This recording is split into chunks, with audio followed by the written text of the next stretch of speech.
तो आज हम स्टार्ट करते हैं भारतीय अर्थव्यवस्था। तो सबसे पहले जैसे ये बुक हम जब स्टार्ट करते हैं, जैसे भारतीय अर्थव्यवस्था, वीके पुरी और एसके मिश्रा, ठीक है। तो अगर एक कहते हैं ना, जैसे सभी लोग देते हैं शॉर्ट वाइज करके वीडियो, और लोग देखते हैं, स्क्रॉल करते हैं, ये अच्छा है, या 5 मिनट 4 मिनट करके निकल जाता है, काफ़ी है। तो मैं चाहता हूँ इसको जो डीपली स्टडी से जाता हूँ, ताकि क्या होगा कि मुद्दा समझ में आए, आखिर हुआ क्या था, इसके पीछे फिर क्या हुआ, क्योंकि पहले क्या हो रहा था और क्या हुआ जो उसमें बदलाव आया, और क्या इसमें प्रॉब्लम हो रहा है, मतलब जो नहीं होना चाहिए। जैसे लोग किसी चीज़ को लेके आंदोलन करते हैं या धरना प्रदर्शन करते हैं ना, किसी भी कोई एक्ट को लेके, तो यही चीज़ सब। तो इसलिए डीपली थोड़ा सा पढ़ते हैं तो नॉलेज भी हो जाएगा, और क्या हो जाएगा, एग्जाम की भी तैयारी। तो जो लोग नॉलेज के लिए है वो लोग तो सिर्फ सुने, ठीक है, समझे। और जो लोग जैसे कहते हैं एग्जाम की भी तैयारी कर रहे हैं, तो कहते हैं वो अपने सिलेबस में देख ले, अगर उनके टॉपिक से अगर ये है तो देखे। अदरवाइज नॉलेज के लिए अगर वो देखना चाहे, मतलब समझना चाहे, तो ठीक है। अदरवाइज वो कहते हैं ना कि कोई क्या है, कुछ फायदा नहीं है, ठीक है। और वैसे फायदा कैसे नहीं है, नॉलेज जब ये ले रहे हैं तो नॉलेज कभी व्यर्थ नहीं जाता है, ठीक है। तो हम स्टार्ट करते हैं पहला टॉपिक से, ठीक है। तो पर एग्जाम वाले जितने भी है वो लोग कॉपी पेन लेके बैठ जाए, वैसे जैसे लेक्चर दे रहे हैं उसमें कोई ऐसा पॉइंट्स होगा तो लिखने समझने वाला होगा, तो वही पॉइंट्स जो है संक्षेप में होगा। तो एक बार जैसे आपने समझ लिया इसको, तो दूसरी टाइम से क्या होगा, आपको पेपर में जाने वक्त ना, वो जो आपका जो शॉर्ट नोट्स आप बनाओगे ना, वो आपका काफ़ी होगा। इसके बाद आपको लेक्चर सुनने की जरूरत नहीं है। शायद ही कोई ऐसा टॉपिक होगा जो आपको सुनने की जरूरत पड़ेगा। तो हम कहे ना, डायरेक्ट चाहे तो डायरेक्ट भी कर सकते हैं, लेकिन संक्षेप में तो कहते हैं कितना करें। तो कहते हैं जैसे आजकल जो भी वीडियो डालते हैं, तो क्या होता है उस वीडियो में 2 मिनट 4 मिनट का क्लिप होता है, इसके पीछे वो मतलब लोग 2 मिनट देखते हैं फिर आगे बढ़ाते रहते हैं, यही सिस्टम होता है। तो नॉलेज तो हो ही जाता है, ऐसा थोड़ी नहीं हो जाता है टॉपिक के अकॉर्डिंग। लेकिन हम थोड़ा सा जो कहते हैं माहौल अच्छा, मतलब कहने का तात्पर्य आप समझ रहे हैं कि डीपली स्टडी में चल रहे हैं, ठीक है, ताकि समझ सकते। तो जैसे पहला टॉपिक हम है आर्थिक समृद्धि, विकास और अल्प विकास। तो ये चीज स्टार्ट करने से पहले 2 चीज जान लीजिए। फादर ऑफ इकोनॉमिक्स, जैसे अर्थशास्त्र के जनक किसे कहा गया है, उसको एडम स्मिथ। क्या है, एडम स्मिथ। तो ये देखिए आपको ऐसे ही याद हो गया ना। और पीवी नरसिम्हा राव को भारतीय अर्थव्यवस्था के जनक कहा गया है, मतलब पिता, मतलब father of Indian economics PV Narasimha Rao, ठीक है। और फादर ऑफ इकोनॉमिक्स क्या हो जाएगा, एडम स्मिथ। याद हो गया, नहीं याद हुआ तो आप ये चीज नोट कर सकते हैं, ठीक है। तो जैसे हम अब स्टार्ट करते हैं, कहते हैं आर्थिक समृद्धि, विकास और अल्प विकास। तो देखिए कुछ ऐसे तत्व है, वृद्धि, विकास, अल्प विकास, ये सब मैंने पिछले वीडियो में पहले से ही कर चुका है, तो वहां आप देख लीजिए। यहां से हम स्टार्ट करते हैं।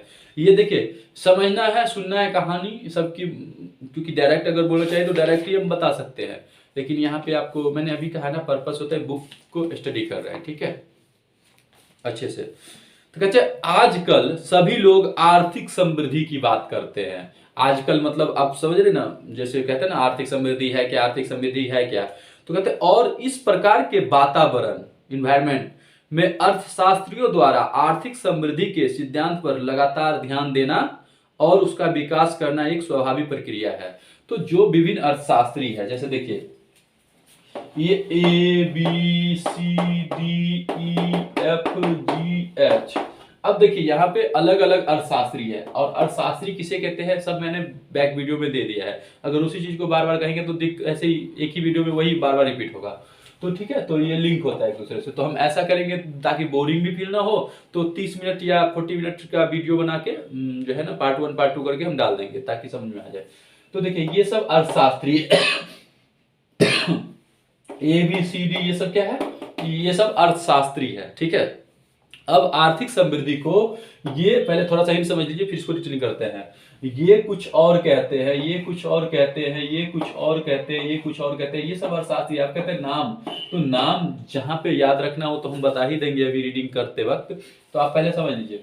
सब कोई अलग, लेकिन कुछ बातें जो कहते हैं ना कॉमन बातें होता है सब में, तो कुछ के बातों में सतही अंतर है और कुछ के बात मिलता जुलता है, लेकिन सबका अलग अलग डिफिनीशन है आर्थिक समृद्धि के बारे में। और वो क्या है, तो आप थोड़ा सा इसमें क्या ना, आप समझ गए ना आर्थिक समृद्धि सब अपने अपने। फिर फाइनल जो कंक्लूजन होता है ना, वो कुछ और निकला है। फाइनल कंक्लूजन जो है कुछ और निकला है। अगर हम चाहे तो डायरेक्ट दे सकते हैं, लेकिन क्या होता है जो एग्जाम की प्रिपरेशन कर रहे हैं ना, तो थोड़ा सा कभी कभी क्या होता है कुछ ऐसा पॉइंट्स पूछ देता है ना जो नहीं होता है। तो आप अगर लेक्चर सुन लेते हो ना तो बेनिफिट होता है, क्योंकि बुक तो होता है सबके पास, पढ़ता कौन है पूरी डिपली। ठीक है, तो एक बार हम कोशिश करके देखते हैं। जैसे आप इनकेस अगर आपको शॉर्ट फॉर्म में ही समझाना तो ठीक है, शॉर्ट फॉर्म में ही समझाएंगे। तो आप समझिए ना, ये सब अर्थशास्त्री है, विभिन्न अर्थशास्त्री है, सबका मत अलग अलग है, लेकिन कुछ चीज में सतही अंतर है, राइट, जो कॉमन पॉइंट्स होते हैं ये सब। तो अब पढ़ रहे देखिए, कहते हैं परंतु तमाम विवेचन, विवेचन मतलब समझते हैं ना, डिस्कस सब हो रहा है ना, ये चीज सही नहीं है, ये चीज सही नहीं है, समझ रहे हैं ना। तो कहते हैं तमाम विवेचन के बाद भी आर्थिक समृद्धि को कोई सर्वमान्य परिभाषा नहीं बन पाई है। ठीक है, मतलब इसके बाद भी आर्थिक समृद्धि क्या है उसका फाइनल डिफिनीशन नहीं निकला है। ठीक है, लेकिन अब तो मैंने कहा ना ये स्टार्टिंग कर रहे हैं उस हिसाब से। अब कहते हैं विभिन्न अर्थशास्त्रियों ने आर्थिक समृद्धि का अलग अलग अर्थ लगाया है। ठीक है, कुछ अर्थशास्त्रियों की परिभाषा में मूलभूत अंतर है, जो अभी मैंने कहा कुछ कॉमन बातें, जबकि कुछ अन्य की परिभाषा में केवल सतही अंतर है। ठीक है, अर्थशास्त्रियों का एक वर्ग ऐसा भी है, कहता है, और अर्थशास्त्रियों में एक वर्ग, ये कम्युनिटी करते हो ना कि ग्रुप ग्रुप वाइज जो होता है ना, कि सब अपना अपना टीम वर्क कहते हैं ना, तो वही कहते हैं अर्थशास्त्रियों का एक वर्ग ऐसा भी है जो आर्थिक समृद्धि की निश्चित परिभाषा देने की आवश्यकता ही नहीं समझता है। कहते हैं भाई आर्थिक समृद्धि की कोई परिभाषा ही नहीं बन रहा है, कि क्योंकि कभी ये चीज प्रॉब्लम है तो ये चीज नहीं हो रहा, अभी ये क्या चीज समझा, यही तो हम डीपली करेंगे। कहते हैं इस वर्ग के अनुसार, मैंने कहा ना अभी आपको 2-3 पॉइंट्स इसमें मिले होंगे आज, जैसे अब स्टार्ट करें बुक से। ठीक है, जिस मतलब जो हाई लेवल का है टॉपिक, इसमें जिस क्लास के होंगे सभी क्लास के लिए इंपॉर्टेंट है। ठीक है, बस अपना अपना आप देख लेना कि आपके सिलेबस में कौन सा टॉपिक आ रहे हैं, उस वीडियो को देखो, और नॉलेज लेने के लिए तो आप कहीं भी जा सकते हो, कोई सा भी देख सकते हो। ठीक है, तो देखिए अभी आप सुनिए, आप ध्यान से समझिए। अर्थशास्त्रियों का एक वर्ग ऐसा भी है जो आर्थिक समृद्धि की निश्चित परिभाषा देने के लिए आवश्यकता नहीं समझता है। इस वर्ग के अनुसार आर्थिक समृद्धि का अर्थ अपने आप में ही स्पष्ट है कि आर्थिक समृद्धि को आसानी से राष्ट्रीय आय संबंध, अब नेशनल इनकम, ठीक है, संबंध समग्र राशियों के रूप में माना जाता है। कि जैसे देश है, ये वर्ग क्या है, अभी क्या ना फाइनल डिसीजन नहीं निकल रहा है, सब अपना अपना मुद्दा रख रहा है कि देश में जो राशि मतलब नेशनल इनकम जो है, राष्ट्रीय आय, उसमें जो राशि मतलब जितने भी कहते हैं, जिसका अर्थशास्त्री मतलब मैंने अर्थशास्त्र में अब ये बोल दिया जो पैसे से कन्वर्ट कर दिया है, जिसको ये आपको बैक में बताया गया है कि इसमें किस चीज का होता है, वस्तुओं और सेवाओं का उत्पादन, वितरण, विनियमन, ये सब बैक में, तो बैक वीडियो जरूर देख लिया कीजिएगा, मतलब लिंक होता है। ठीक है, तो आज अब यहाँ पे आ गया कि हाँ के रूप में मापा जाता है। इस विचारधारा का प्रतिपादन हमें संयुक्त राष्ट्र के विशेषज्ञों, अब संयुक्त राष्ट्र सब समझ गए ना, इतना सब तो जानते ही होंगे, संयुक्त राष्ट्र के विशेषज्ञों द्वारा किए गए अध्ययन में मिलता है। ठीक है, कई अन्य अर्थशास्त्रियों का मत है, अब देखिए कई अन्य अर्थशास्त्रियों का मत है कि स्पष्ट और दोष रहित परिभाषाओं का होना आवश्यक है। कि कोई भी इसमें प्रॉब्लम, दोष रहित मतलब समझ गया, कोई भी इसमें दोष नहीं होना चाहिए। अब क्या दोष नहीं होना चाहिए, मैंने कहा अभी सब अपना अपना मुद्दा ही रख रहे हैं, बात अब चलेगा छिड़ेगा। इस संदर्भ में अब यहाँ पे देखिए रोनाल्ड ए सियरर का मत है, अब ये मान लीजिए अर्थशास्त्री है तो रोनाल्ड ए सियरर, ठीक है, कहते हैं कि सामाजिक विज्ञानों के क्षेत्र में अनावश्यक वाद विवाद और भ्रामक विचारों का प्रमुख कारण ही यह है कि मूल परिभाषाओं के बारे में उपयुक्त सावधानी नहीं बरती जाती। कुछ जो परिभाषा है उसमें कह रहा है कि आप सावधानी बरती नहीं जाती। हमारा यही मत है कि भ्रांतियों के निवारण के लिए आर्थिक समृद्धि को किन्हीं 5 मापनीय कसौटियों के रूप में परिभाषित करना आवश्यक है। तो रोनाल्ड ए सीयरर है, इन्होंने कहा कि आर्थिक समृद्धि को आप इन 5 कसौटी पे माप सकते हैं, ऐसे नहीं कर सकते हैं, इन्होंने दिया रोनाल्ड ए सीयरर।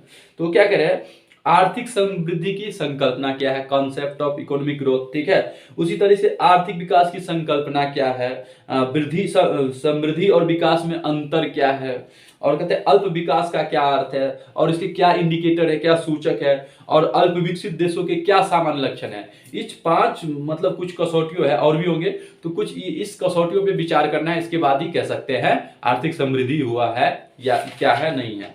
यह है रोनाल्ड ए सीयरर का। अब देखिए, अब कह रहा है आर्थिक समृद्धि की संकल्पना, कॉन्सेप्ट ऑफ इकोनॉमिक ग्रोथ।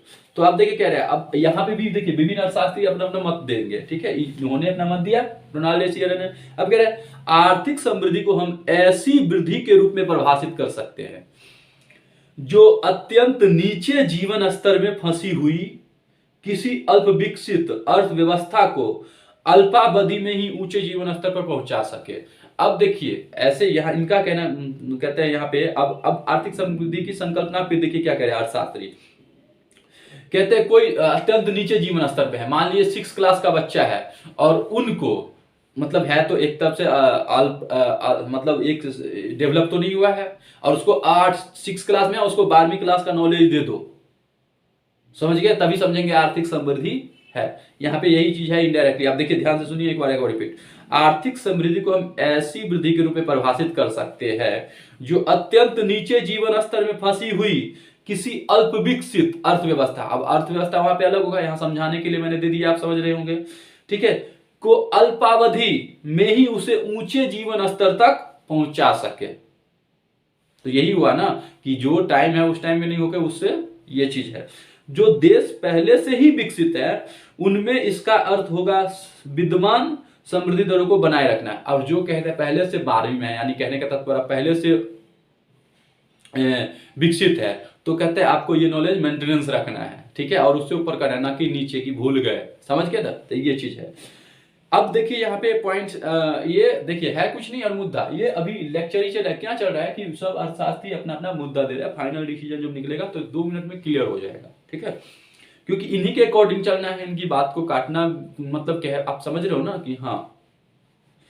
तो यदि ऐतिहासिक रूप में देखा जाए, अब देखिए कह रहे ऐतिहासिक रूप में, तो ऐतिहासिक रूप में किस पे बल दिया, ये पॉइंट्स याद रखने वाली है, नोट कर लीजिए। ऐतिहासिक रूप में कहते हैं आर्थिक समृद्धि के साथ साथ औद्योगिकरण की प्रक्रिया जुड़ी हुई है। आर्थिक समृद्धि के साथ साथ क्या है, औद्योगिकरण की प्रक्रिया जुड़ी हुई है। औद्योगिकरण जानते हैं ना, जैसे अब फैक्ट्री लगाए, जैसे एक युग है तो कहते हैं इस फैक्ट्री हम जो जहां तहां ना खाली इंडस्ट्रियलाइजेशन हो रहा है, इंडस्ट्री लगाओ, फैक्ट्री लगाओ, फलना लगाओ, ठीक है, इस चीज का फैक्ट्री, इस चीज का, तो वही कह रहा है कि आर्थिक समृद्धि हो रहा है और उसमें व्यापारी बढ़ रहा है। तो भाई यहाँ से डिमांड, यहाँ से सप्लाई, सब समझ है, तो कह रहा है वो बढ़ता हुआ वाणिज्यीकरण। तो ऐतिहासिक रूप में आर्थिक समृद्धि को इन 2 पैमानों पे मतलब सेटअप किया गया है, बढ़ता हुआ औद्योगिकरण और बढ़ता हुआ वाणिज्यीकरण, समझ रहे हो ना आप। अब देखिए, अब कहते हैं यद्यपि आर्थिक समृद्धि की यह संकल्पना सही है, फिर भी यह बिल्कुल सुनिश्चित संकल्पना नहीं है और न ही इसका माप संभव है। इस सब के बावजूद हम औद्योगिक संरचना में परिवर्तन को आर्थिक समृद्धि का एक सूचक मान सकते हैं। तो अब यहाँ पे कह रहा है कि औद्योगिक इंडस्ट्रियल जो स्ट्रक्चर होता है ना, जो इससे ऐसे करना है तो कोई भी चीज, तो कहते हैं इसमें इसका एक आर्थिक समृद्धि हम डायरेक्ट नहीं कहेंगे, इसका एक कह देंगे सूचक। जो नया अर्थशास्त्री कहा वो कहा नहीं भाई ये चीज ठीक नहीं होगा, बढ़ता हुआ औद्योगिकरण, बढ़ता हुआ वाणिज्यीकरण, ये नहीं होगा, इसका एक हम इंडिकेटर मान सकते हैं, एक पॉइंट ये रख लेते हैं, ठीक है, लेकिन इससे हम नहीं रख सकते, और भी मत देना होगा, ठीक है, ठीक है, बहुत सारे हैं। तो यहाँ पे अब हो रहा है और आर्थिक समृद्धि को मापने के लिए अन्य मापदंडों के साथ साथ इस पर भी विचार कीजिए, ठीक है। अब देखिए कहते हैं आर्थिक समृद्धि, ठीक है, अर्थात सकल घरेलू उत्पाद वृद्धि, जीडीपी। अब कहेंगे जीडीपी क्या होता है, तो देखिए जीडीपी, अब जीडीपी यहाँ पे आर्थिक समृद्धि को क्लियर कर लेते हैं और पार्ट बाय पार्ट मैंने कहा ना ऐसे देंगे कि उसमें जो आ रहा है, जो जैसे मत रखा है उसके अकॉर्डिंग हम चलेंगे। तो अभी ये समझिए आर्थिक समृद्धि की भी डिटेलिंग कर रहे हैं, तो उस पर मुद्दा चल रहा है, नहीं तो हम पकड़ेंगे कहां पे पहुंच जाएंगे, राइट। तो कहते हैं आर्थिक समृद्धि अर्थात सकल घरेलू उत्पाद में वृद्धि। कुछ अर्थशास्त्रियों के अनुसार कुछ में कुछ भी आ सकता है, समझ गए ना। कुछ अर्थशास्त्रियों के अनुसार आर्थिक समृद्धि एक ऐसी प्रक्रिया है जिसके द्वारा किसी अर्थव्यवस्था का सकल घरेलू उत्पाद में लगातार दीर्घकाल तक बढ़ता है। तो किसी भी देश का जैसे जीडीपी होता है, ठीक है, तो कहता है कि एक दीर्घकाल तक, लंबे समय तक वो बढ़ता रहता है, तभी कहेंगे आर्थिक समृद्धि हो रहा है। अदरवाइज थोड़ा समय के लिए होगा तो कहेंगे नहीं, आर्थिक समृद्धि नहीं हो रहा है, ठीक है। तो देखिए बढ़ता औद्योगिकरण, ऐतिहासिक रूप में वाणिज्यीकरण, और यहाँ पे क्या है, नहीं, इस मापदंडों को एक सूचक मानते हैं, इंडिकेटर, और इसमें भी वृद्धि होना चाहिए, ठीक है। अब देखिए ध्यान से, अब कहते हैं इस संदर्भ में सकल राष्ट्रीय उत्पाद, इस मतलब जैसे जीडीपी बढ़ा, तो इस कहते हैं इस सब को देखते हैं। कहते हैं इस संदर्भ में सकल राष्ट्रीय उत्पाद यानी ग्रॉस नेशनल प्रोडक्ट और सकल घरेलू उत्पाद, जैसे ना जीडीपी, ग्रॉस डोमेस्टिक प्रोडक्ट में अंतर रखना बहुत जरूरी है आर्थिक समृद्धि के लिए। हो सकता है, ऐसा हो सकता है कि किसी देश के नागरिक अन्य देशों में भारी निवेश करे। कह रहा है कि जैसे एक देश है, ठीक है, अमेरिका ले लेते हैं उदाहरण के लिए, और ये भारत की पड़ रहा है, तो भारत तो रहना ही है। तो किसी देश के नागरिक, जैसे ए देश के नागरिक है अमेरिका देश के, और बी ए जो है भारत में निवेश कर रहा है अपना पैसा, तो कह रहा है इसका सकल राष्ट्रीय आय तो बढ़ रहा है लेकिन जीडीपी नहीं बढ़ रहा है। वो कैसे नहीं बढ़ रहा है, ये चीज कह रहा है, ध्यान से देखिए। कहते हैं अगर ऐसा हो सकता है कि किसी देश के नागरिक अन्य देशों में भारी निवेश करे, किसी देश के नागरिक अन्य देशों में, या तो ये इसके इसमें निवेश, इसके इसमें निवेश, तो यहां क्या कह रहा है, इससे सकल राष्ट्रीय उत्पाद तो बढ़ जाएगा। सकल राष्ट्रीय उत्पाद क्या होगा, किसी देश के नागरिक, ठीक है, इस कहते हैं अन्य देशों में भारी निवेश करे, इन्वेस्ट जो कहते हैं ना, तो कहते हैं इससे सकल राष्ट्रीय उत्पाद तो बढ़ जाएगा। कौन, जीएनपी, ठीक है, ग्रॉस नेशनल प्रोडक्ट, परंतु अर्थव्यवस्था पर उसका कोई प्रभाव नहीं पड़ेगा। लेकिन इससे अर्थव्यवस्था पर कोई प्रभाव नहीं करेगा। जो ये सब है अर्थशास्त्री सब, ये सब मुद्दा चल ही रहा है। इसीलिए सकल घरेलू उत्पाद वृद्धि की बात करना अधिक तर्क संगत है, जीएनपी की बात नहीं कर सकते हैं, ठीक है। तो कहते हैं तो सब एक दूसरे से लिंकेड है, देखिए मतलब लिंक्ड है। एक और बात जिसकी इस संदर्भ में चर्चा करनी आवश्यक है वह है सकल घरेलू उत्पाद में लगातार वृद्धि लंबे समय तक होना चाहिए, ठीक है। केवल कुछ समय के लिए वृद्धि समृद्धि नहीं कहलाएगी। तो कह रहा है जीडीपी में वृद्धि जो है ना लंबे समय तक होना चाहिए, तो हम कहेंगे आर्थिक समृद्धि हुआ है। अब कहते हैं आर्थिक समृद्धि को उपयुक्त मतलब अभी जो बात कर रहे हैं सब, जितने भी हो रहा है बात, मुद्दा चल रहा है, इससे हम कहते हैं इससे भी परिभाषित नहीं कर सकते, और दूसरा तीसरा ऐसे ही हो रहा है। कहते हैं कि इसका कारण यह है कि यदि जनसंख्या में वृद्धि और सकल घरेलू उत्पाद में वृद्धि की तुलना में अधिक होती है, तो अब देखिए प्रति व्यक्ति सकल घरेलू उत्पाद में गिरावट होगी। अब कहते हैं मान लीजिए यहाँ पे देखिए कह रहे हैं यहाँ पे 10 है और 10 पे 10,000 कमा रहा है। अब 10 ने मान लीजिए 4 बच्चे पैदा हो गए, यहाँ पे मतलब कहने का था थोड़ा समझिए, तो यहाँ पे मान लीजिए 14 हो गया, पैसा यहाँ पे 10,000 है, तो इसमें तो वृद्धि नहीं हो रहा है ना। इनकम जैसे यहाँ पे इनकम देखिए यही है, तो इसकी वृद्धि नहीं हो रहा है, तो प्रति व्यक्ति में गिरावट होगा ना जीडीपी में, तो वही कह रहा है। तो हम इसलिए हम आर्थिक समृद्धि नहीं कह सकते यहाँ से भी। तो कहते हैं आर्थिक समृद्धि को उपयुक्त रूप से परिभाषित करना इसका कार्य है कि जनसंख्या में वृद्धि सकल घरेलू उत्पाद में वृद्धि की तुलना में अधिक होती है, ठीक है, और प्रति व्यक्ति सकल घरेलू उत्पाद में गिरावट होगी। फिर कहां से होगा, निश्चय ही हम इसे आर्थिक समृद्धि नहीं कहेंगे। अब देखिए इसलिए कुजुनेत्स, अब ये देखिए रोनाल्ड ए थियरर और बहुत सारे ऐसे हैं अर्थशास्त्री जो अपना अपना मत दे रहे हैं। अब स्पेशल नाम दे कुजुनेत्स, क्या है, कुजुनेत्स का मत है। अब ये देखिए कुजुनेत्स का मत है कि आर्थिक समृद्धि की अवस्था में बढ़ती हुई जनसंख्या के साथ साथ प्रति व्यक्ति उत्पादन में वृद्धि होनी चाहिए। तो जैसे अब देखिए यहाँ पे 10 है, 10 पे 10,000 कमा रहा है, 2 बच्चे 4 बच्चे पैदा हो गए, तो इसका सैलरी भी 12-15 होना चाहिए, तभी समझेंगे आर्थिक समृद्धि हुआ है। क्योंकि उसने कहा गिरावट है, तो कहा ठीक है भाई आप कह रहे हो ये चीज नहीं होगा, तो ये मुद्दा हम रख देते हैं, हाँ हो जाएगा। जैसे किसी ने कहा अगर जीडीपी में जनसंख्या में वृद्धि हो रहा है और इस तरह से जीडीपी प्रति व्यक्ति में घट रहा है, तो ठीक है प्रति व्यक्ति तो उसमें भी होगा, ये चीज नियम लागू होगा कि अगर इसके साथ साथ जैसे सैलरी भी इसका मतलब कहने का तब तो भाई इसका बढ़ रहा है तो ये भी जरूरी है, ये भी जोड़ दीजिए, समझ के। तो कुछ इसका मत है। ठीक है, आर्थिक समृद्धि की अवस्था में बढ़ती हुई जनसंख्या के साथ साथ प्रति व्यक्ति उत्पादन में भी वृद्धि होनी चाहिए। जो उत्पादन जो हो रहा है ना, जो भी, तो ये उत्पादन उपभोग ये सब समझते ही होंगे, नहीं समझते तो क्लियर होते जाएगा कि आर्थिक समृद्धि। पहले देखिए ना तर्क वितर्क क्या चल रहा है, सब अपना मत। कहते हैं आर्थिक समृद्धि, अब कहते हैं अर्थात प्रति व्यक्ति उत्पाद में वृद्धि। अब यहां कहते हैं आर्थिक समृद्धि यानी प्रति व्यक्ति उत्पाद में वृद्धि। कहते हैं बहुत से अर्थशास्त्रियों ने आर्थिक समृद्धि को प्रति व्यक्ति उत्पाद में वृद्धि के रूप में परिभाषित किया है। अब कह रहे हैं आर्थिक समृद्धि को बहुत सारे अर्थशास्त्री कि भाई प्रति व्यक्ति उत्पाद में अगर वृद्धि है तो आर्थिक समृद्धि होगा।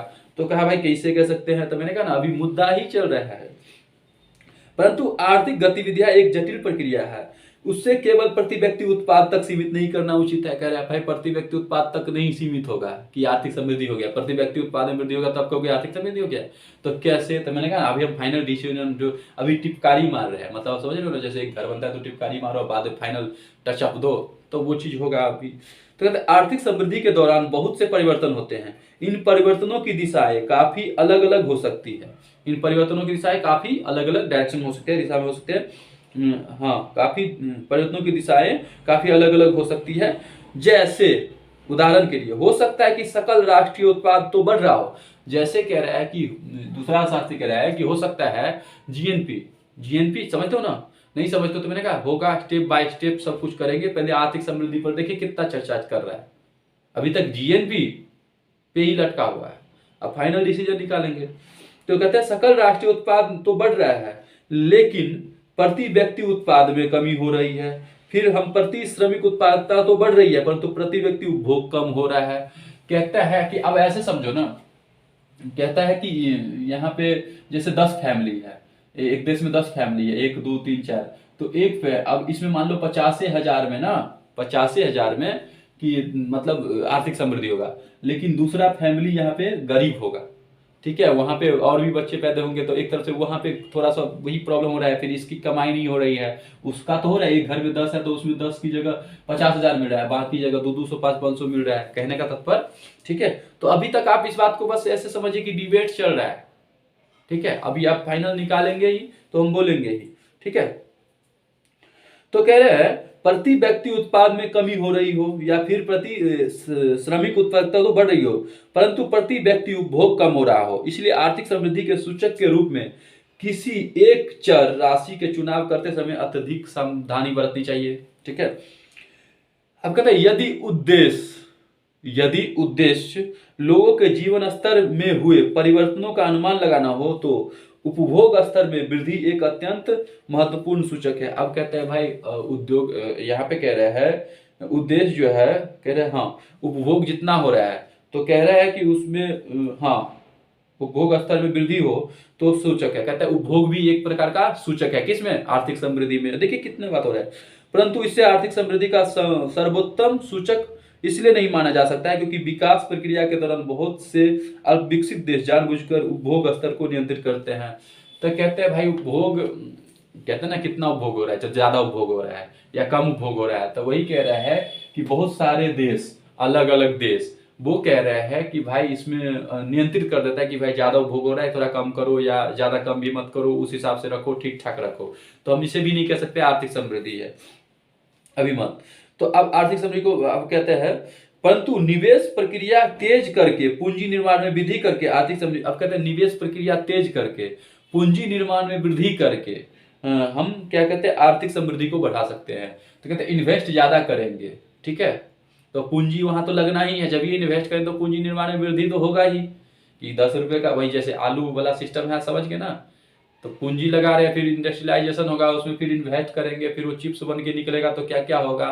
तो वही चीज कह रहा है कि आर्थिक समृद्धि को बढ़ाया जाता है, इस प्रकार के प्रयासों से निवेश में वृद्धि होगी, उत्पादन क्षमता का विस्तार होगा, राष्ट्रीय आय में वृद्धि होगी, लेकिन उपभोग में कोई सुधार नहीं होगा। लेकिन उपभोग में क्या होगा, कोई सुधार नहीं होगा, उपभोग ही नहीं हो रहा है उतना।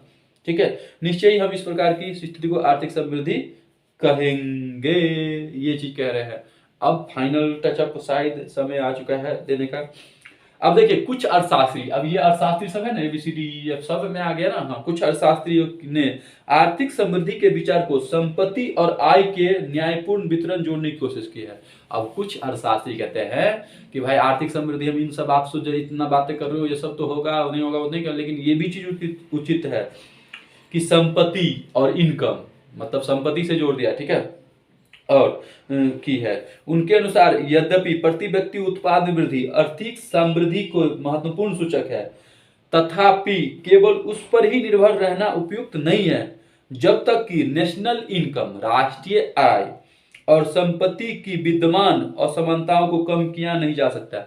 विद्यमान मतलब होता है उपस्थित, संपत्ति में जो भी है उसकी आवश्यकता को आप, जैसे एक आदमी है 20 गो फ्लोर, मतलब समझ गए ना, 20 गो फ्लोर है, मतलब कहने का अकेला है इसका मालिक, तो कैसे क्या करेंगे, तो वो चलाएंगे देश सुवेश, मतलब इन अभी ना बहुत कंक्लूजन इसकी निकलेगा, माइंड में अलग अलग थिंकिंग आएगा, लेकिन अभी तक भी कह सकते हैं आप आर्थिक समृद्धि हम नहीं कह सकते हैं, क्योंकि ये सब रखना जाएगा। इसका अधिक न्यायपूर्ण वितरण नहीं होता है। ऐसा हो सकता है कि सकल उत्पाद, राष्ट्रीय उत्पाद में वृद्धि होने से प्रति व्यक्ति आय स्तर में वृद्धि तो हो, परंतु आय में संपत्ति की असमानता बढ़ जाए। जैसे वही कह रहा, प्रति व्यक्ति उत्पाद में वृद्धि तो हो, लेकिन आय में, इनकम में समानता, असमानताएं बढ़ जाए। अब कहते हैं मॉडर्न इकोनॉमिस्ट जैसे आधुनिक अर्थशास्त्री निश्चय ही स्थिति को आर्थिक समृद्धि का नाम देंगे, हालांकि इसे देश में आर्थिक विकास नहीं समझा जाएगा। कहते हैं अब यहाँ पे आर्थिक समृद्धि को कह रहा है कि आर्थिक समृद्धि का नाम तो कहेंगे, लेकिन आर्थिक विकास नहीं कह सकते। अब ये थोड़ा सा है जो जान लेते हैं, इसके बाद अब फाइनल टचअप देने का समय आ गया। कहते हैं आजकल अधिकतर अर्थशास्त्रियों का मानना यह है कि आर्थिक समृद्धि को मापने के लिए सर्वोत्तम तरीका प्रति व्यक्ति उत्पाद में वृद्धि को मापना है।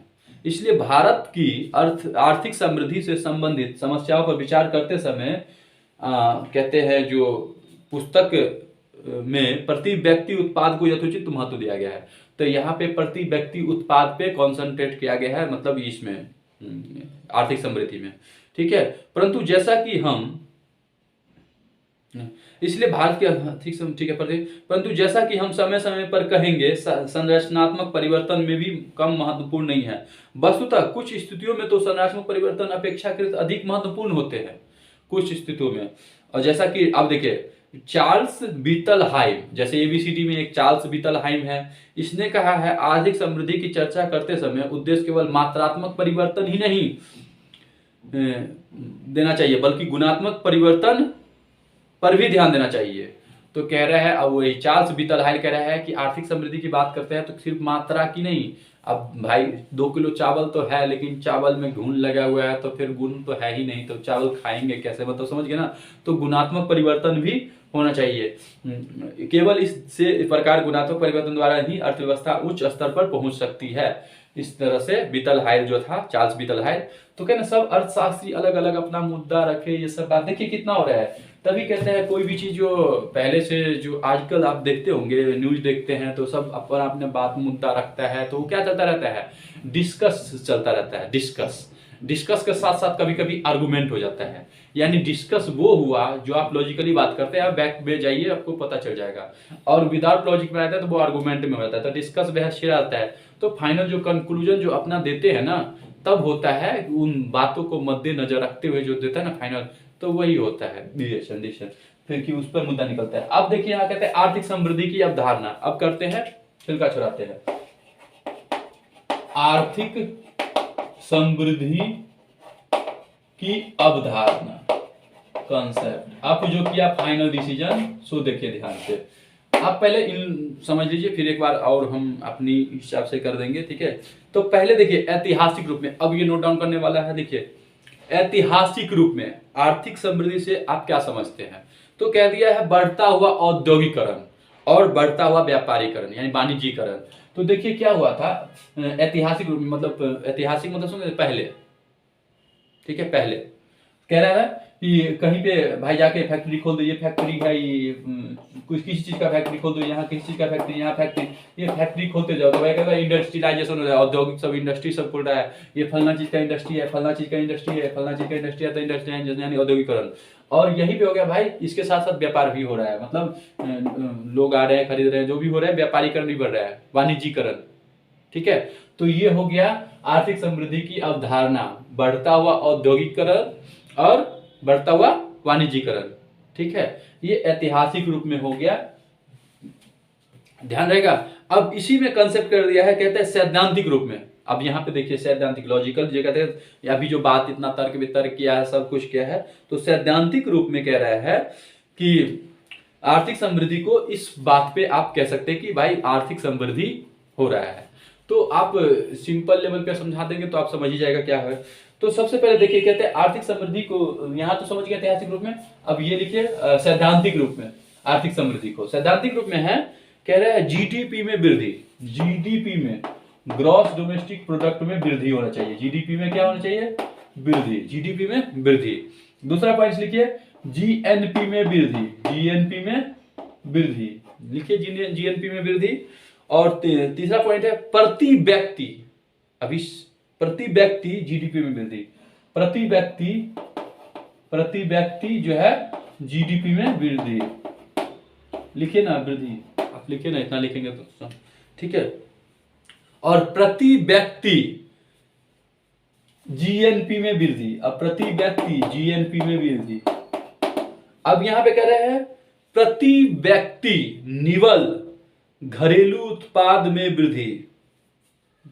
ठीक है, प्रति व्यक्ति निवल शुद्ध जो कहते हैं, प्रति व्यक्ति निवल घरेलू उत्पाद में वृद्धि, और प्रति व्यक्ति निवल राष्ट्रीय उत्पाद में वृद्धि।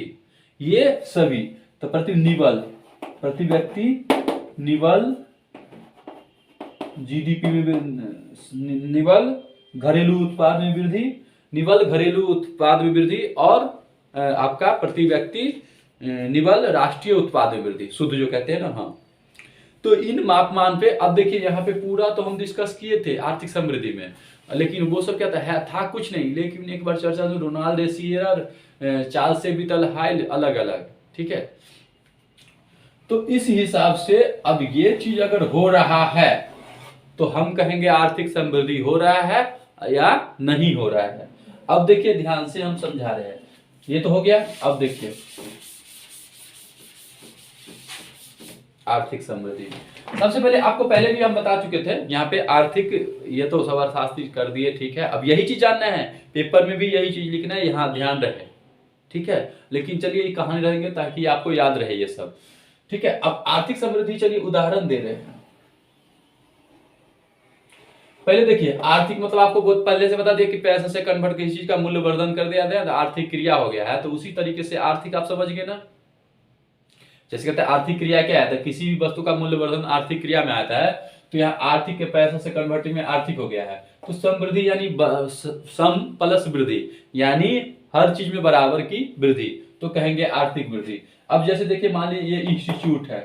ठीक है, एक इंस्टीट्यूट में क्या होता है, जैसे आजकल या जैसे होता है ना, तो क्या कहते हैं, चेयर टेबल और चेयर है, मतलब ये टेबल और चेयर है, चार है, 6 है। तो सबसे पहले तो टीचर जरूरी है, टीचर आए, ठीक है, पढ़ाए, दो से क्या हुआ, 4 चीज चेयर हो गए, तो क्या हो गया, बढ़ रहा है। ये मैंने पिछले वीडियो में भी दे चुका है समृद्धि, इस हिसाब से आप यहाँ पे क्लियर कर लो, क्योंकि कन्वर्ट तो पैसे से करना ही है। तो आर्थिक समृद्धि में देख कैसे होगा। तो अब क्या हुआ, 4 चेयर है, कल 10 बच्चे आए, तो किस चीज में वृद्धि हो रहा है, स्टूडेंट में भी वृद्धि हो रहा है, और किस चीज में वृद्धि हो रहा है, तो 10 बच्चे आए तो 6 चेयर और बढ़ा दिए। तो देखिए बराबर बराबर वृद्धि हो रहा है ना, सम यानी है ना, सम प्लस में सम मतलब इक्वल, कहते हैं ना इक्वल। तो कहते हैं यहाँ पे सभी चीज में क्या हो रहा है, बराबर बराबर। ठीक है, अब ये चीज हुआ तो हमें क्या चाहिए भाई, लाइट भी होना चाहिए, सब कुछ होना चाहिए, लाइट व्यवस्था आपने कर दिया, सब कुछ कर दिया। फिर इसके बाद अब क्या चाहिए भाई, आजकल जैसे ऑनलाइन ऑफलाइन होता है, तो ऑनलाइन ऑफलाइन आपने सिस्टम कर दिया। तो ये सब कुछ आप बराबर बराबर कर रहे हो ना, तो कह रहा है, तो देखिए एक लंबे समय तक वृद्धि हो रहा है ना, है? और तो यही हो गया आर्थिक समृद्धि में, यही आएगा। लेकिन बाद में क्या हुआ, कुछ अर्थशास्त्री ने कहा कि भाई आर्थिक समृद्धि और पहले तो 20वीं शताब्दी तक जो है आर्थिक समृद्धि को आर्थिक विकास कहता था। ठीक है, मतलब कहा जाता था। लेकिन कुछ समय बाद क्या हुआ, कह रहा है आर्थिक समृद्धि और आर्थिक विकास अलग है। आर्थिक समृद्धि में क्या कह दिया है यहाँ पे, अभी जैसे हम आर्थिक विकास लोगों की मत नहीं देखे हैं, जैसे हम समझ रहे हैं, तो थोड़ा सा चलिए ऐसे समझिए। कह रहा है इसमें आर्थिक विकास मतलब इसमें गुणात्मक परिवर्तन, ये चीज कह दिया है होना चाहिए आर्थिक विकास में। इससे पहले आर्थिक समृद्धि और आर्थिक विकास। अब जैसे देखिए यहाँ पे 10 लाइट तो लगा है लेकिन 4 लाइट नहीं जल रहा है, तो भाई आपको लग रहा है कि इसमें तो सब कुछ है, लेकिन 20 चेयर तो है लेकिन 4 चेयर टूटा हुआ है, मतलब एडजस्टमेंट है। तो समझ रहे ना, तो कहते हैं गुणात्मक भी होना चाहिए, तब समझेंगे आर्थिक विकास हुआ है। ठीक है, आर्थिक समृद्धि हो रहा है लेकिन आर्थिक विकास, इसीलिए कोई डिसीजन नहीं दे पा रहे थे। ठीक है, तो यहां पे आर्थिक समृद्धि और आर्थिक विकास आप इनडायरेक्टली स्ट्रक्चर आप समझ गए हैं। तो ये तो मैंने आपको इंस्टीट्यूट, यहाँ पे इंस्टीट्यूट का हो गया आर्थिक समृद्धि और आर्थिक विकास, लेकिन वहां पे क्या होगा देश का। अब देश के अंदर में किन किन चीजों की बातों को ध्यान रखे हैं, जैसे जीडीपी में वृद्धि, जीएनपी में वृद्धि, प्रति व्यक्ति जीडीपी में, प्रति व्यक्ति निवल शुद्ध वही घरेलू उत्पाद वृद्धि, ठीक है, और प्रति व्यक्ति वही मतलब निवल राष्ट्रीय उत्पाद में वृद्धि।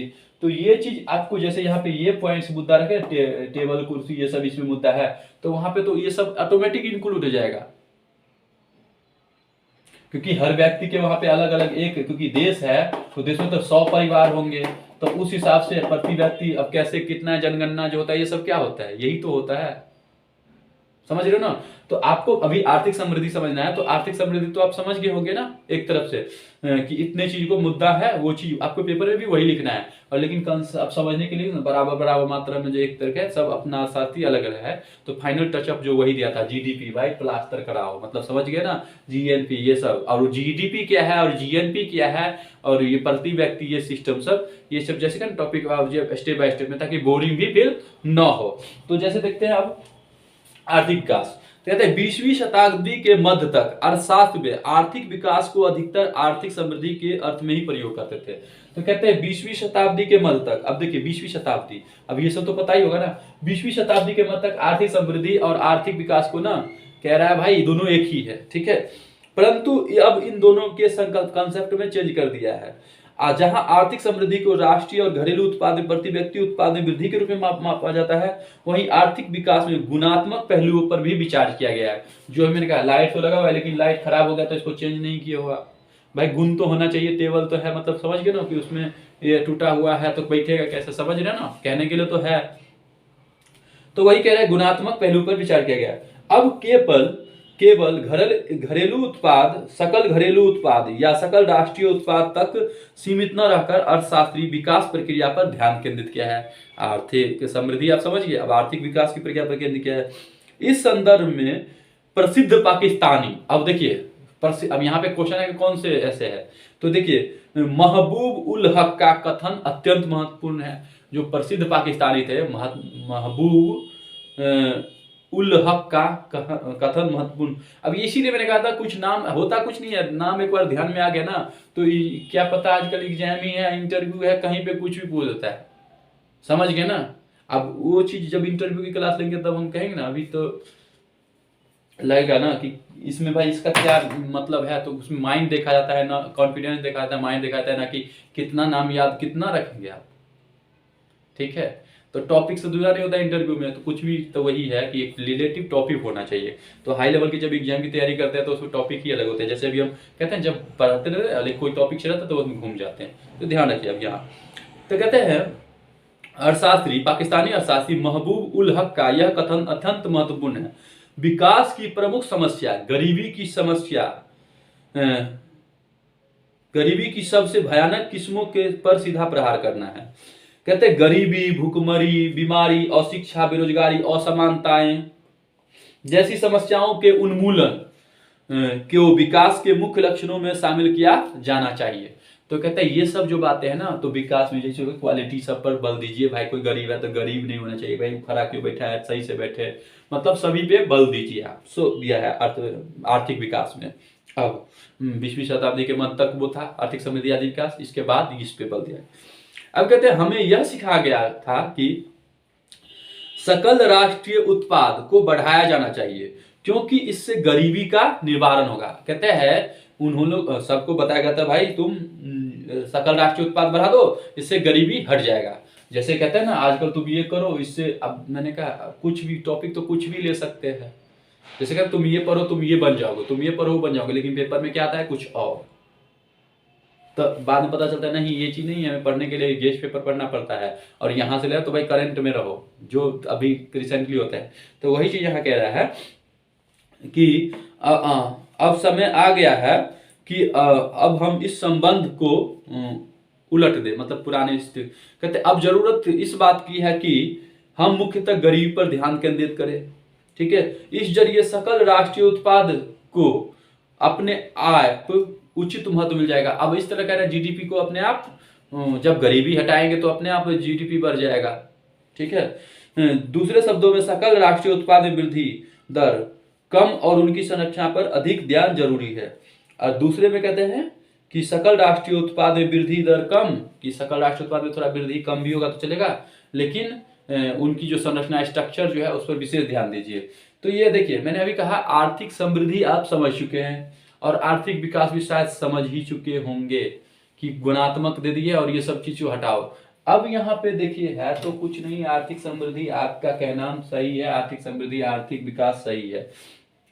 अब जैसे है परंपरागत विचारधारा आर्थिक विकास के, तो हम इसको लंबा समय तक लेने से पहले हम कुछ बात इस बात पे रखते हैं। इन्होंने तो कह दिया है भाई आर्थिक समृद्धि और आर्थिक विकास ठीक है, सही बात है, लेकिन अब देखो family A B C D, ये फैमिली सब है, ये देश में देश है, देश में राज्य है, राज्य के अंदर बहुत कुछ है, तो ये फैमिली सब ले लेते हैं छोटा सा, ठीक है। क्योंकि देश के अंदर देखिए राज्य है, मतलब सब कुछ है ना एक फैमिली लेवल में, ये सब फैमिली है। आप कह रहे हो कि हम गरीबी हटाएंगे, जैसे कह रहे हैं गरीबी हटाएंगे या कुछ भी करेंगे तो हो गया आर्थिक विकास, तो ठीक है ये तो ठीक है, लेकिन अब ये है बाप बाप काम करता है कहने का तात्पर्य, और ये बिल्कुल काम नहीं करेगा, बिल्कुल ही काम नहीं करेगा, सब कुछ सामर्थ्य होने के बावजूद भी। तो इनको एक डायरेक्शन, जैसे कहते हैं किसी चीज में छूट, इसके लिए जो जो कानून नियम बनाएंगे वो, इसके बावजूद भी अगर ये नहीं बढ़ने की अपना कैपेसिटी बढ़ाएंगे तो फिर कहां से आर्थिक विकास और आर्थिक समृद्धि, और इसकी भुगतना इसको पड़ रहा है, क्योंकि फिर ये भी तो कहेगा हम भी मेहनत नहीं करेंगे, लो हम भी, ये कहेगा हम भी मेहनत नहीं करेंगे, ये कहेगा हम भी मेहनत नहीं करेंगे, चलो सब आदमी ऐसे ही रहते हैं, तो ठीक है वो आ जाता है, तो भाई कोई कुछ होगा नहीं, फिर दूसरे देश आक्रमण करो, फिर गया,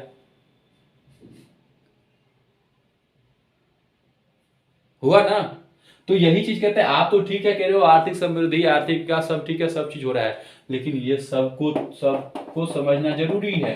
तो कहते हैं कौन कितना निर्भक्षण कर रहा है, तो हर चीज का एक दूसरे से लिंक होता है, आप दे रहे हो उसका देखभाल कौन करता है, तो स्थानीय स्तर की सरकारें, तो कहते हैं ना पढ़ते तो है अर्थशास्त्र, और यहाँ पे इंक्लूड होता है सामाजिक विज्ञान की ढांचे पे, ठीक है। तो आप वहां पे लोकल स्थानीय भाई क्या हो रहा है, कैसे प्रोग्रेस हो रहा है नहीं हो रहा है, वो भी चीज तो नहीं देखते हो, अब बस देने के लिए तत्पर रहते हो। वो कहते हैं नहीं हम ऐसे ही रहेंगे, क्या करोगे, तो भाई तो आदत कौन लगा रहा है। तो कहते हैं कितना बदलाव होना चाहिए नहीं होना चाहिए, बहुत चीज की बहुत तत्व है, तो ये चीज पर हम फोकस नहीं करेंगे, हम ऐसे ही आपको थोड़ा सा दे दिए हैं ये पॉइंट्स। क्योंकि मान लीजिए एक फैमिली में 10 मेंबर है, 10 मेंबर में सब सक्षम होने के बावजूद भी, जब तक सक्षम नहीं है चलो नहीं ठीक है, जब सक्षम होने के बाद भी 10 आदमी 9 आदमी बैठे रहेंगे, एक आदमी कमाएंगे, तो फिर इसका क्या हाल होगा, फिर गुणात्मक कहाँ गया, कहां से आर्थिक विकास होगा, फिर गुण। अब ये देखिए ए जो है ये तो बढ़ रहा है हर चीज में, लेकिन उसका सब कुछ नौ में जा रहा है, तो कहां से उस जो ए है उसमें से भी तो गुणात्मक घट रहा है, वो बढ़ रहा है, फिर यहाँ पे सब जगह बढ़ रहा है, तो फिर वहां पे कैपेसिटी का है, टाइम कहाँ है, तो आर्थिक विकास कहां से होगा, यानी कि घर का विकास कहां से होगा, आप समझ रहे हो ना। तो इसलिए आर्थिक समृद्धि और आर्थिक विकास आप समझ गए कि बराबर बराबर मतलब चलता रहता है, और एक लंबे स्तर। तो यहाँ पे जो फोकस हुआ है जिस बात को लेके, उस बात पे आपको एक बार रिपीट कर देता हूँ, क्योंकि इससे जैसे पार्ट 1 में हमने यहाँ किया, यहाँ तक कि आर्थिक समृद्धि और आर्थिक विकास, यहाँ पे आर्थिक विकास की और भी परंपरागत विचारधारा है जो कहा गया है। तो मैंने कहा ना इतना हम नहीं चाहते हैं करेंगे ताकि बोरिंग फील हो। 1 मिनट देखते हैं टॉपिक कितना है, इस हिसाब से हम होगा तो पार्ट 2 में कर देंगे, अदरवाइज क्योंकि देखना भी चाहिए, और लंबा कर दे तो कर देते हैं, कर दे चलिए कर देते हैं। अब जैसे कहते हैं देखिए, अब यहाँ तो समझ गए ना ये सिस्टम, इसलिए आर्थिक समृद्धि की संकल्पना आप समझ गए। अब देखिए कह रहा है चलिए इसको आज कर लेते हैं विचारधारा में जब विकास, इसलिए एक टॉपिक में ना एक ही टॉपिक को डिटेलिंग करेंगे, इसके बाद छोड़ देंगे, ठीक है। अब देखिए ताकि बोरिंग फील ना हो, एक तो होता है जो अगर रम जाता है ना, जिसके कहते हैं भाई अब मन नहीं लग रहा मन नहीं लग रहा, लेकिन जब कहते हैं आने लगे अब भाई रुक रुक तो सुनना है, ये चीज होता है। तो देखिए परंपरागत ट्रेडिशनल जो सदियों से मतलब बराबर चलते आ रहा है, तो जो कहते हैं बराबर चलते जो पुराना सिस्टम जो चलते आता है वो परंपरागत चलता आ रहा है, ठीक है। तो परंपरागत भी ज्यादा ट्रेडिशनल अप्रोच कहते हैं आज विकास अर्थशास्त्र में आर्थिक विकास के से संबंधित दो मुख्य धारणाएं पाई जाती है।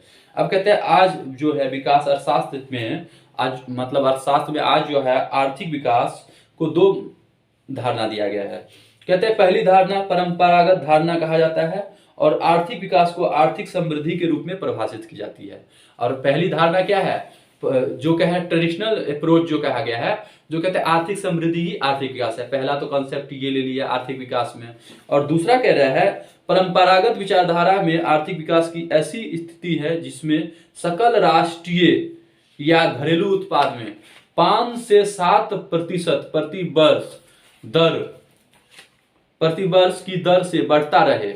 जीडीपी और जीएनपी में मतलब प्रति वर्ष हर साल 5 से 7% हर साल 5 कम से कम 5 से 7% जो है ना बढ़ रहा है। और उत्पादन एवं रोजगार में संरचना इस प्रकार परिवर्तन हो रहा है कि कृषि में हिस्सा कम होता जाए और विनिर्माण क्षेत्र और तृतीय क्षेत्र का हिस्सा बढ़ता जाए। कृषि मतलब देखिए अब यहाँ पॉइंट से है यहाँ पे, अब इन लोग जैसे कहें कृषि जब होगा ही नहीं, जब कहते हैं यहाँ पे पहले पॉइंट देख लीजिए फिर से एक बार, आप कह रहे हैं 5 से 7% प्रति वर्ष क्या बनना चाहिए जीडीपी और जीएनपी प्रति वर्ष, और उत्पादन और रोजगार संरचना में इस प्रकार परिवर्तन हो कि उसमें कृषि का हिस्सा कम होता जाए और विनिर्माण क्षेत्र तृतीयक मतलब और तृतीय क्षेत्र यानी कि कहते हैं ना 3 क्षेत्र आर्थिक में कहे ना, तो ये सब जो होगा ही, तो कहते हैं तृतीय क्षेत्र यानी टर्शियरी सेक्टर में हिस्सा बढ़ता जाए। तो अब देखिए प्राइमरी सेक्टर यानी प्राइमरी सेक्टर जब कच्चा माल ही आपूर्ति नहीं होगा तो अब इंडस्ट्रियलाइजेशन कितना करोगे, तो उसको कहा आप कम कर दो। लेकिन सेकेंड और टर्सरी भाई साहब ये आम है, ये आम पेड़ हम रोपेंगे ही नहीं, कृषि क्षेत्र में तो हम कर दिया आम रोपेंगे नहीं, समझेंगे जूस आ जाए तो कहां से आएगा, तो कैस्टर का होगा, तो आप समझ सकते हो ना। तो यहाँ पे यही चीज है कि सिस्टम चल रहा है तो कोई अपना आ गया तो अपना ब्रेन रखा तो भाई ये बात सही बोला है, तो वही कह रहा है कि 5 से 7% ठीक है प्रति वर्ष जीडीपी और जीएनपी में बढ़ना चाहिए। उत्पादन और रोजगार संरचना परिवर्तन ऐसा हो कि कृषि का हिस्सा कम होता जाए और विनिर्माण क्षेत्र और तृतीय क्षेत्र में हिस्सा बढ़ता जाए। तो आप समझ गए ना कि कृषि को कम कर दो और इंडस्ट्रियलाइजेशन करो और सेवा भी बहुत हो जाएगा भाई। क्यों? क्योंकि आम तो है ही नहीं जो आम लाएगा जो जूस बनाएगा सेवा करने वाला होगा, तब प्राथमिक ही क्षेत्र आपने गायब कर देंगे तो कहां से होगा। बल्ब बना लोगे इसका फिलामेंट टंगस्टन का है, टंगस्टन ही नहीं होगा, धातु ही नहीं होगा, तो धातु ही खत्म हो गया है, तो आप कहां से ये करोगे, तो हम कुछ और अब उसका तो कोई जवाब ही नहीं है ना, समझ गए ना। तो वही चीज है, समझ गए ना। इस प्रकार इस विचारधारा के अंतर्गत ऐसे कदम उठाने की बात की जाती है जिससे कृषि के स्थान पर औद्योगिकरण की गति को तेज किया जाए। मतलब कृषि को न तेज करके औद्योगिकरण को तेज करेंगे। अब देखिए अब यहाँ पे एक कंक्लूजन निकला ना किसान के लिए कि आप कृषि क्षेत्र से कहाँ से करोगे, आटा कहाँ से, बालू को पीस के दोगे, गेहूं उपजाओगे नहीं, आटा मतलब कैसे बना दोगे। तो वही कह रहे हैं जिससे कृषि के स्थान पर औद्योगिकरण की गति को तेज किया जा सके।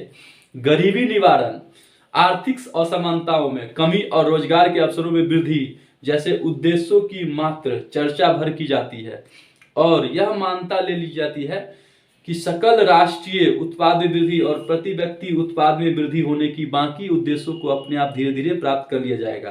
तो कह रहा है कि इससे सकल घरेलू उत्पाद और सकल राष्ट्रीय उत्पाद, मैंने अभी बार बार कहा है, इसीलिए किसान आंदोलन जो होता रहता है ना, ये बार बार जो होता रहता है कि आप तो खत्म करते जाते हो वो पूर्ति। अब जिसको भाई है तो भाई आपको तो लगता है कि पूरा देश एकदम इतना है, पूरे देश में तो खाली अन्न ही अन्न है, लेकिन भाई आप बढ़ावा कहाँ दे रहे हो वहाँ। किसी वर्ष पानी नहीं हुआ तो गया, किसी वर्ष कुछ, तो कहाँ से होगा। तो द्वितीय और तृतीय क्षेत्र को आपने ठीक तेजी कर दिया लेकिन प्राथमिकी क्षेत्र खत्म कर दिया, तो ऑब्वियसली तो ये होगा ही नहीं। पर्यावरण आप दे रहे हो संरक्षण अलग, लेकिन यहाँ पे जो आपने जी ये आर्थिक विकास की जो अवधारणा की है इसमें की प्रोसेस कर रहा हूँ, क्योंकि उसके लिए तो आप अलग कानून बनाए ही हो और अलग नियम, पर्यावरण संरक्षण नियम, ये सब जो भी है। लेकिन यहाँ पे जो मुद्दा है ये आर्थिक विकास में, ये चीज मैं कह रहा हूँ, ठीक है।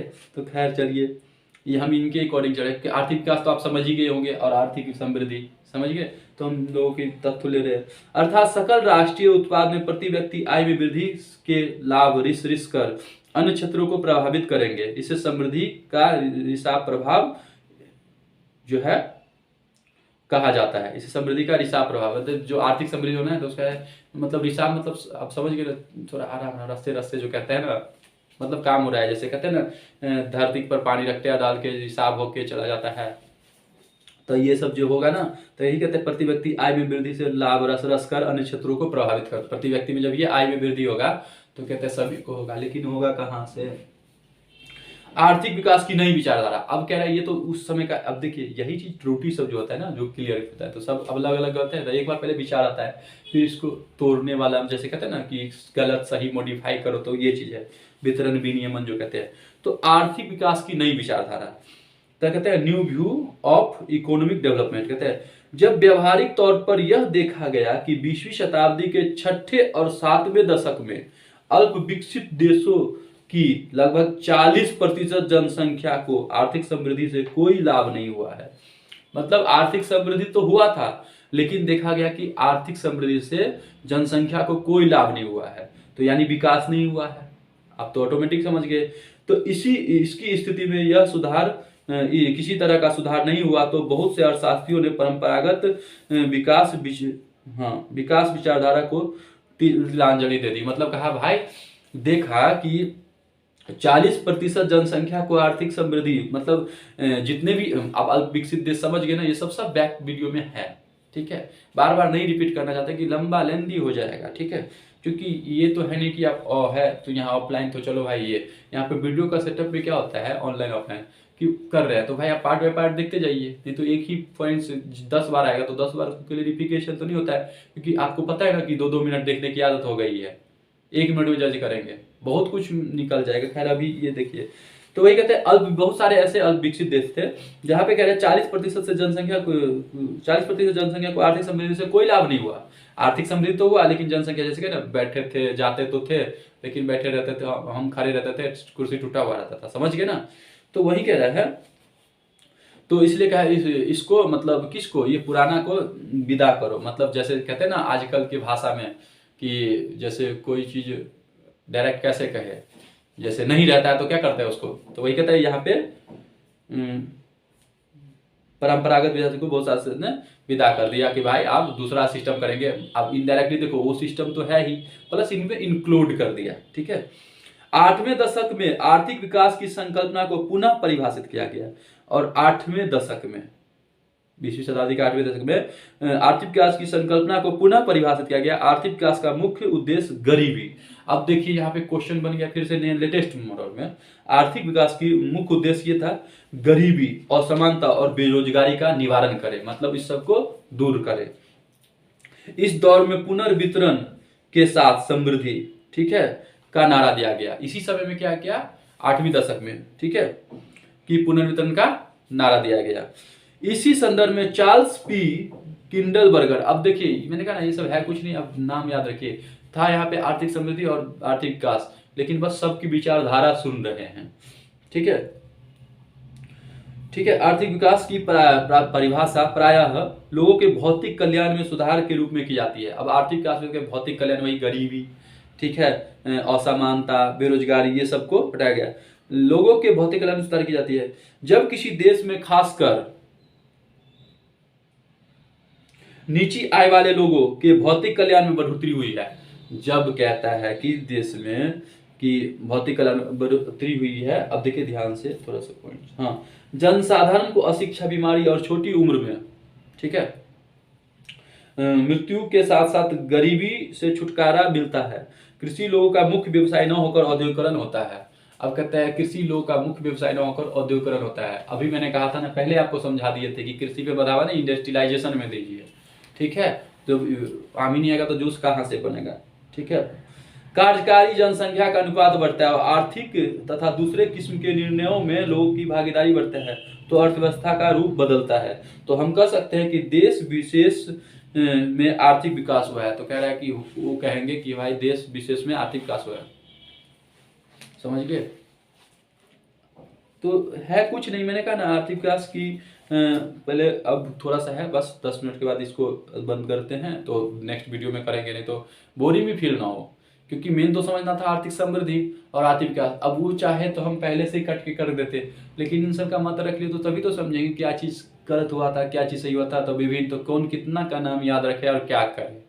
तो फर्स्ट का नाम लोग याद रखते हैं, ठीक है। इसके बाद आते हैं तो कितने का याद रखता है पूछता है, तो ठीक है, नहीं तो भाई जरूरत जिसको जिस हिसाब से उस हिसाब से उपयोग कर, मतलब उपभोग करते हैं, काम करते, उत्पादन करते हैं। अब कहते हैं डडले सीयर्स, ठीक है, डडले सीयर्स ने आर्थिक विकास के अर्थ के विषय में कुछ बुनियादी सवाल उठाए। कहते हैं आर्थिक विकास के में भी कुछ बुनियादी सवाल उठाए। कहते हैं वो कहते हैं किसी भी देश का आर्थिक विकास की प्रक्रिया की चर्चा करते समय जिन प्रश्नों पर देना ध्यान आवश्यक है वो ये है, क्या गरीबी के स्तर में कमी हो रही है। कह रहा है कि गरीबी के स्तर में अगर देश में कमी हो रही है और बेरोजगारी स्तर कम हो रहा है, अर्थव्यवस्था में असमानताएं कम हो रही है, इन तीनों प्रश्नों का उत्तर सकारात्मक है तो निश्चय ही आर्थिक अर्थव्यवस्था में आर्थिक विकास हुआ है। कहता है गरीबी हटाओ, ठीक है, असमानताएं हटाओ, और कहते हैं बेरोजगारी कम करो, मतलब तो आप समझेंगे हम हाँ आर्थिक विकास हो रहा है।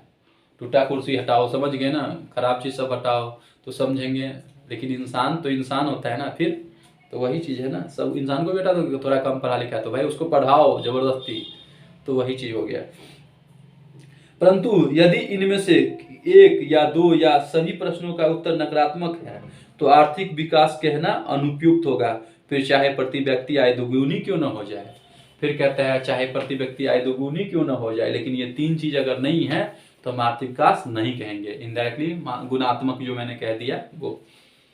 आर्थिक विकास इस तरह की एक ऐसी प्रक्रिया है जिसे सफल बनाने के लिए हर पिछड़ा देश आज कोशिश कर रहा है। आर्थिक विकास का वर्णन जिन सुंदर लक्ष्यों के रूप में किया गया है वे है अल्पविकसित देशों के बड़े आकर्षक लगते हैं, लेकिन व्यवहार में उन्हें हासिल कर पाना आसान नहीं है। लैटिन अमेरिका, दक्षिण अमेरिका, ठीक है, अफ्रीका और एशिया में बहुत सारे देश पिछले 60 वर्षों तक 60 साल से इस दिशा में लगातार कोशिश करने के बावजूद इन लक्ष्यों को प्राप्त कर पाने के में बहुत अधिक सफल नहीं रहे हैं। मतलब 60 वर्षों से देख रहा है दक्षिण अमेरिका, अफ्रीका और एशिया में नहीं हुआ है। कुछ स्थितियों में तो असफलताएं इतनी अधिक है, कुछ ऐसी स्थिति में असफलताएं अधिक है कि भविष्य में विकास संभावनाओं का संदेह होने लगता है कि भविष्य में भाई विकास होगा। मैंने कहा ना वही चीज सिस्टम कि आप ना एक आदमी कमा रहे हैं घर में और 10 आदमी बैठ के खा रहे हो तो कहाँ से आप मतलब घर का विकास होगा। तो वही चीज कह रहा है कि लोग जबरदस्ती तो ये कहते हैं ये लाभ वो लाभ, लेकिन वो फिर हम नहीं करेंगे, हम जैसे है वैसे रहेंगे कहते हैं ना, तो कहाँ से होगा। वही चीज कहता है कि कुछ सिस्टम देख रहा हूँ ना ऐसे देशों में, तो कहाँ से विकास होगा। ठीक है, दुर्भाग्यवश पिछले कुछ वर्षों में विश्वव्यापी स्तर पर इन उद्देश्य की अनदेखी की जा रही है। अब अपनी अर्थव्यवस्था की प्रगति दर को और अधिक करता जाना अपने आप में सबसे महत्वपूर्ण लक्षण बताया जाता है, परंतु तेजी से प्रगति करती हुई अर्थव्यवस्था वास्तव में हमें क्या प्रदान करेगी, यह प्रश्न गौण होता जा रहा है। क्योंकि अर्थव्यवस्था तेजी से जो बढ़ रहा है उसमें कौन किस में क्या सिस्टम हो रहा है पता ही नहीं चल रहा है सब। अब कहते हैं परंतु बहुत से अर्थशास्त्री इस दृष्टिकोण से सहमत नहीं है, लेकिन बहुत सारे अर्थशास्त्री है ना, एबीसीडी बहुत होते हैं, तो कहते हैं ये सब जो बातें इससे भी हम सहमत नहीं है। इतने बातों से वे ऐसे विकास पथ को सही नहीं मानते जिसमें पूरा ध्यान आर्थिक प्रगति की तेज दर पर है, जिसमें सामाजिक न्याय की आवश्यकता की बात ही नहीं की जाती। कहते हैं सामाजिक न्याय की बात ही नहीं की जा रहे हो और कहते हो ये है। ठीक है, इन अर्थशास्त्रियों के अनुसार जीवन शैली में गुणात्मक सुधार आवश्यक है। इसके मत में विकास में कम से कम निम्नलिखित लक्षण होने चाहिए। अब देखिए फाइनल टचअप दे रहे हैं आर्थिक विकास किन्हें कहा गया है।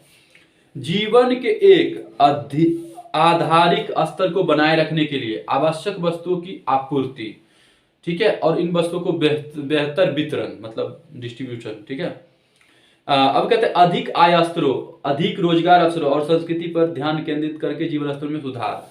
व्यक्तिगत स्तर पे, राष्ट्रीय स्तर पे उपलब्ध वह श्रमिकों को विकल्पों का विस्तार। देखिए कह रहे ना होता कुछ नहीं है लेकिन करते जा रहे हैं, सब लोगों के अपना अपना मत है और ये रखना जरूरी है क्योंकि चेंज जो सिस्टम होता है मॉडिफाई। तो कहते हैं हम किसकी सुने, कितना सुने, तो भाई कौन सुन रहा है, सब अपने में ही विद्वान है। तो मतलब कोई किसी का नहीं है, तो कहां से, जैसे कहते हैं द्वापर कलयुग त्रेता सतयुग, बहुत सारे बातें ऐसे आते हैं। अपना प्रोग्रेस कोई भी चीज भाई, आप जैसे अब देखो यहाँ पे अभी मैंने कहा था ABCD फैमिली मेंबर में ABCD है, देश मान लो उसको, और उसके अंदर ये सब जो है, अभी 10 को कहेगा हम नहीं काम करेंगे, काम करेगा तो आर्थिक विकास कहाँ से होगा, यानी यहाँ पे इसका विकास हो रहा है, बाकी का विकास हो रहा है नहीं, लेकिन वो कह रहा नहीं सबको लेके चलो तब हम समझेंगे आर्थिक समृद्धि और आर्थिक विकास, ऐसे नहीं समझेंगे। लेकिन ये कह रहे हैं हम नहीं करेंगे, कुछ नहीं करेंगे, तो तुम क्या करोगे, है हमें तो खिलाना ही पड़ेगा, देश में रह रहे हैं तो वही चीज है। तो आर्थिक तो वही कहते हैं, कुछ लोग कहते हैं गौन होता जा रहा है कि आशा ही छूट रहा है। तो सभी इसका ले क्या कहते हैं उन्मूलन से, भाई तुम्हें ये चीज देंगे, वो चीज देंगे, ये चीज देंगे, तुम तो अपने में प्रोग्रेस करो। तो ये कहता है नहीं हम करवे ही नहीं करेंगे, तुम क्या करोगे, कहां से चेंज होगा, मानसिकता को तो ये बदल सकते हैं। तो यही चीज है। तो ये कहते हैं कि जैसी संगति में जाते हैं तो उस हिसाब से हो जाता है कि एक फैमिली 2 फैमिली तो नहीं है कि एक ही घर है, यहाँ तो अनलिमिटेड है जिसकी आप कल्पना नहीं कर सकते हैं। जितना पता है उसी फील्ड में जानते हैं, तो कहते हैं इतने, कहते हैं कौन क्या जानते हैं पूरा में। लेकिन इतना ही नहीं, देशी स्तर में देखिए ना, आप कितने फैमिली की नजर रख सकते हो, कितने गली में घूमे हो, कितने में जाओ, तो सबका है। लेकिन उनको तो जैसे कहते हैं देश के मेन फैमिली मेंबर का जो मेन होता है बाप या कोई भी, तो ये चीज इनको तो सभी ध्यान रखना पड़ता है ना, तो ये सबको लेके चलते हैं। तो खैर चलिए इस बात को तेवान से हटा दीजिए। वो जो मैंने कहा ना आर्थिक समृद्धि, आप समझ गए कि GDP सब चीज को, और ये सब तो नेक्स्ट टॉपिक में होगा ही। जैसे अब देखिए यहाँ पे फाइनल कंक्लूजन निकाला है आर्थिक विकास की अवधारणा, कह रहा है 20वीं शताब्दी के मध्य तक, नोट कीजिए 20वीं शताब्दी के मध्य तक आर्थिक विकास को ही आर्थिक समृद्धि कहा गया। और आर्थिक विकास आर्थिक समृद्धि समझ गए ना, पहले वाला सिस्टम में गुणात्मक नहीं था, अब इसमें गुणात्मक, गरीबी, अशिक्षा, असमानता, बेरोजगारी पे बल दे दिया गया। तो अब हो गया 20वीं शताब्दी, मतलब इसके बाद, मध्य के बाद, जब आर्थिक विकास को आर्थिक समृद्धि से अलग करके देखा जाने लगा तो 2 दृष्टिकोण उभरे। परंपरागत दृष्टिकोण, 2 बातों पर जोर दिया गया। जो पुराना जो सिस्टम तो रहेगा ही, परंपरागत में जो था कि आर्थिक समृद्धि ही आर्थिक विकास है।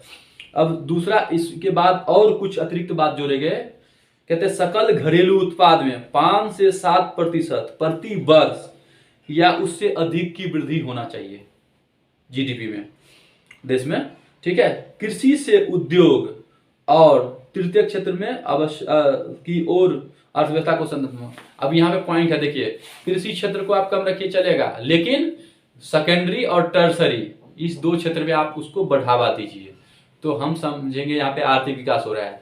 तो पॉइंट समझ गए ना, 20वीं शताब्दी के मतलब आर्थिक विकास ही आर्थिक समृद्धि और आर्थिक विकास एक ही था। लेकिन इसके बाद क्या है कि इसके बाद ये चीज तो होगा ही, बराबर जो आर्थिक समृद्धि आर्थिक विकास, प्लस इसके बावजूद अशिक्षा, असमानता, ये सब बेरोजगारी सब है। और GDP में, और GDP के अंदर तो पूरा आ गया, कहने के लिए तो एक पॉइंट है GDP में 5 से 7 प्रति वर्ष वृद्धि, लेकिन उसके अंदर सब है। तो क्वेश्चन क्या पूछ रहा है और उसका कितने वर्ड्स में मांग रहा है, तो उसके अकॉर्डिंग हमें लिखना पड़ता है। तो मेन जब ये लिख दे GDP में 5 से 7%, जैसे कहते हैं आर्थिक विकास की अवधारणा, तो हमने लिख दिया यहाँ पे, ठीक है। 20वीं शताब्दी के मध्य तक आर्थिक समृद्धि को ही आर्थिक विकास कहा गया। इसके बाद क्या हुआ, गुणात्मक में परिवर्तन किए गए, जिसमें अशिक्षा, असमानता, बेरोजगारी, इस सब पे बल दिया गया, ठीक है। और इसके बाद आपको इसी में करिए कि GDP में जो है प्रति वर्ष मतलब 5 से 7% या उससे अधिक की वृद्धि हो। अब GDP क्या है, उसमें कैसे ये सब, ये डिटेलिंग, अगर आपको 200 वर्ड्स उसी में पॉइंट्स है, जरूरी तो नहीं अप्रोक्सीमेट होता है, तो कोई जरूरी नहीं है, वो तो इतना पता ही होता है।